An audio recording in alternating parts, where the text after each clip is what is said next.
بسم اللہ الرحمن الرحیم۔ السلام علیکم۔ ڈاکٹر منور حسین آپ کے پیش خدمت ہے۔ آج انتہائی اہم سوال ہے جس کا جواب دینے کی کوشش کروں گا کہ بھارت اور امریکہ کی قربتیں کیوں کر ہیں، جبکہ پاکستان اور امریکہ کے درمیان میں جو ماضی میں قربتیں تھیں وہ فاصلوں کے اندر کیوں تبدیل ہوئیں۔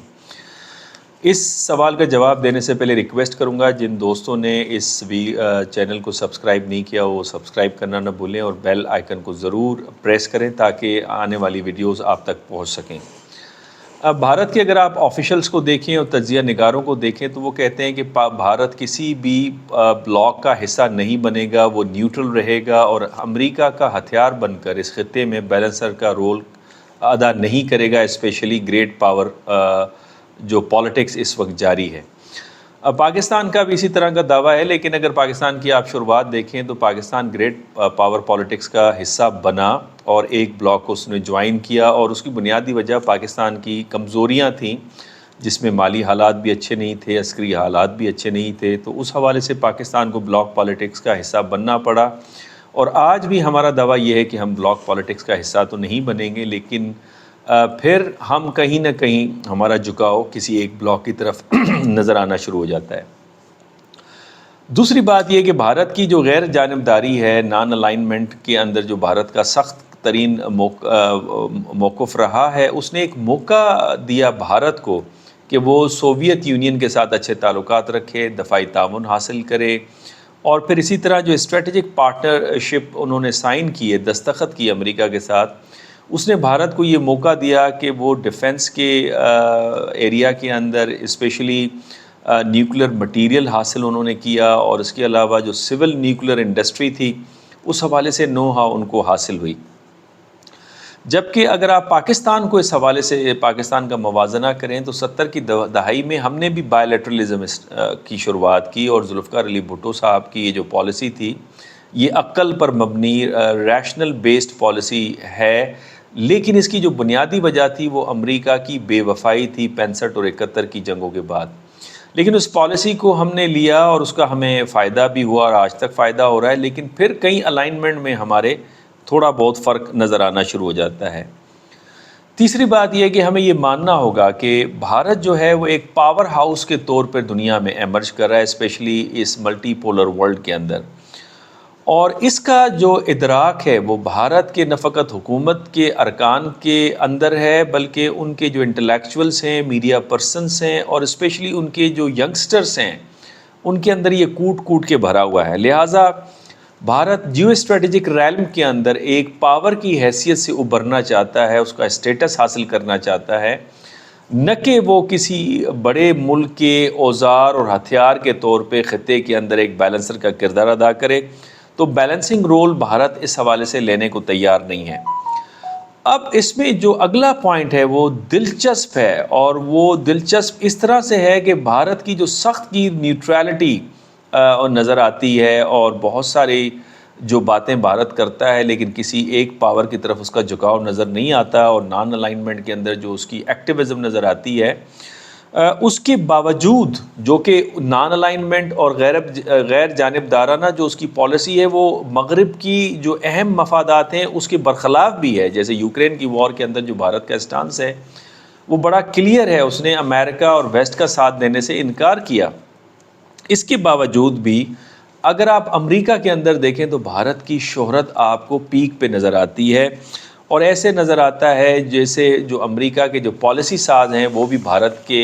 عشق میں مبتلا ہیں، اور بھارت کی عوام بھی امریکہ کی عوام بھی عشق میں مبتلا ہے۔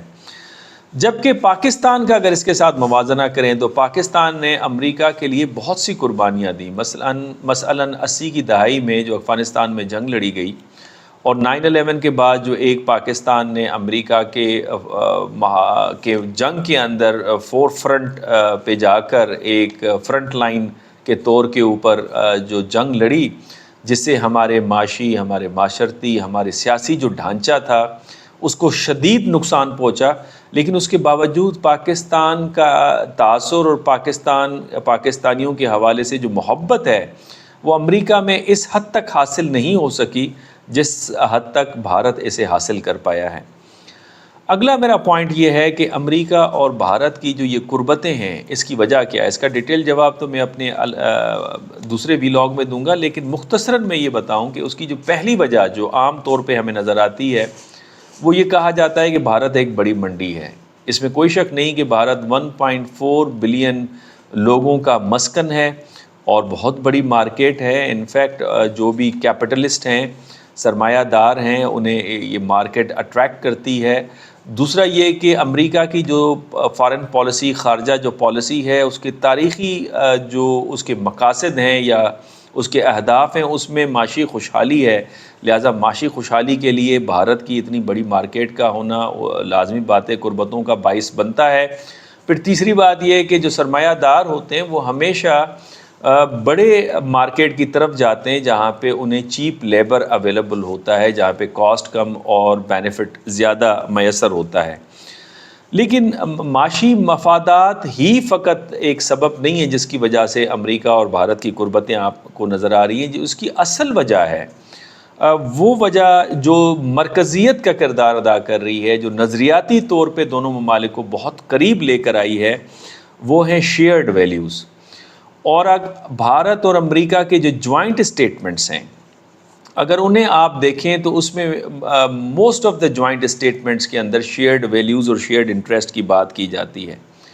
اور بھارت کا فار انسٹنس جو بھارت کے بارے میں جو اسٹیٹ ڈپارٹمنٹ کے کمنٹ ہیں وہ یہی ہیں کہ دونوں ممالک جو ہیں وہ کمیٹیڈ نظر آتے ہیں ڈیموکریسی کے ساتھ اور رول بیسڈ انٹرنیشنل سسٹم کے ساتھ. حالانکہ اگر آپ حقیقت میں دیکھیں تو دونوں ممالک جو ہیں کئی مقام کے اوپر انہوں نے انٹرنیشنل لاز کی دھجیاں اڑائی ہیں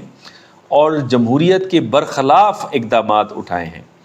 بہرحال اس کے باوجود بھی اگر آپ دیکھیں تو دونوں ممالکوں کی قربتیں آپ کو نظر آتی ہیں اور رشتوں کے اندر ایک مضبوطی نظر آتی ہے. اور جب بھی دونوں ممالک کے تعلقات کی بات ہوتی ہے تو کہا جاتا ہے اولڈسٹ ڈیموکریسی اور the largest democracy in the world. اب یہ وہ نقطہ ہے جو ہمیں سمجھ نہیں آ رہا، پاکستانیوں کو سمجھ نہیں آ رہا. پاکستان نے اپنی جمہوریت کو بارہا نقصان دیا اور اس کا تسلسل جو ہے وہ قائم ہم نہ رکھ سکے، یا اگر اس کا تسلسل رہا تو وہ لنگڑا لولا سا رہا، جس کی وجہ سے جو پاکستان کا تاثر ہے دنیا میں